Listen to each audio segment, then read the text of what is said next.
అసలు దేవుడు అడుగుతున్నాడు హృదయం. ఎందుకు అడుగుతున్నాడు ఈ హృదయం దేవుడు?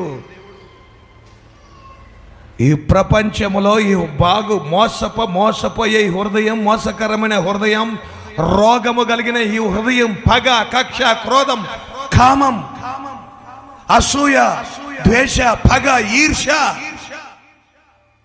నిండిపోయిన ఈ హృదయాన్ని యేసయ్య అంటాడు, నాకు నీ బంగారు వెండి ఏది కాదు, నా కుమారుడా నీ చెడిపోయిన హృదయం నాకే. ఎందుకంటే దాన్ని నేను నూతన పరిచి పరిశుద్ధముగా మార్చగలను. ఆ హృదయాన్ని మార్చగలను, ఆ హృదయాన్ని మార్చగలను. నీ హృదయం నాకే. Praise the Lord. ఎంత ప్రేమ కలిగిన దేవుడు అంటే